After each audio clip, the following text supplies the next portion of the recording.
It was a Sunday night. I was at home alone sitting on the couch watching Chainsaw Massacre trying to entertain myself. It was late.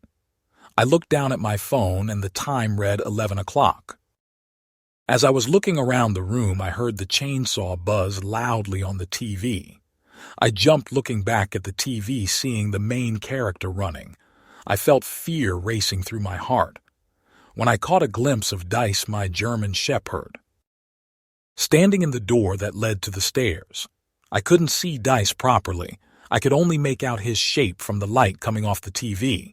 I called his name. He lowered his head stiffly, stepping toward me. I tapped on the lounge, whistling, telling him to jump up. Nothing happened. He just stood there, standing in the doorway with his head lowered. I decided to call out to him once more, when he barked loudly, lunging at me. I jumped onto top of the couch, fearing that I was about to be attacked. I thought, this is crazy. I looked behind me, making sure he wasn't trying to attack someone behind me. My own dog that I have loved and owned for 3 years was barking at me. I figured maybe he didn't know it was me and that he thought I was a stranger. I called out his name, but he only got worse, barking and lunging closer and closer to me. I knew I had to move. I quickly scanned behind me and saw the pantry door open in the kitchen. I counted to 3 in my head before jumping back off the couch. And sprinting to the pantry, I heard Dice skid across the ground. I went into the pantry and held the handle tightly. I could feel Dice jumping at the door. After a while, he stopped.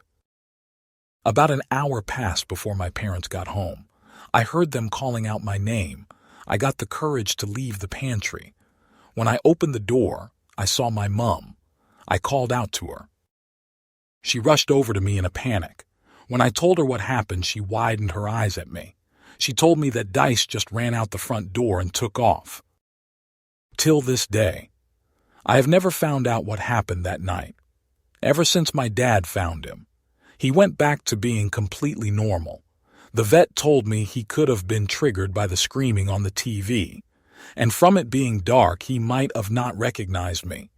I have always seen Dice differently now, worried one night he might try and attack me.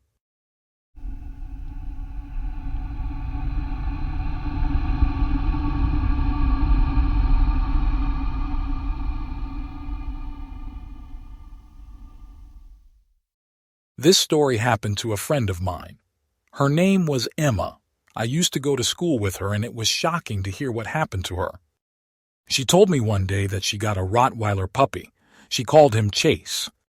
She used to show me photos on her phone of him. She would tell me how much she loved him. When I was younger, I had always wanted a Rottweiler, so I loved listening to her tell me about Chase. Until one evening. It was a Thursday.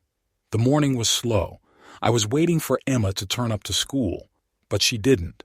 I thought she could have been sick. So I called her that afternoon, but she didn't answer. 1 week went by with no Emma. She didn't show up at school once, or even bother to call me. I felt worried. The next week at school, I saw Emma sitting at her desk. I walked up to her excitedly. I said, "Hey." She didn't look at me, but she responded saying hi. I asked her what happened, why she didn't come to school or call me. She had her head facing away from me. Then she slowly turned and looked at me. I gasped. I couldn't believe what I saw. My once beautiful best friend had half of her face stitched up. Her right eye was mangled into her face. I felt horrible and asked her what happened. What she told me next I was not expecting at all.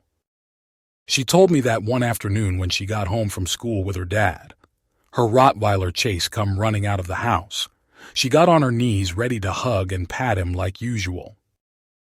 But instead of him licking her face, he ran up and mauled her whole face, dragging and ripping into her skin. He wouldn't stop no matter how hard she yelled or hit him. He just wouldn't let go. Her father had to put the dog down. Emma was so upset that her once beloved best friend, who she waited to see every day, turned on her, and she never got to see him again. Always be careful.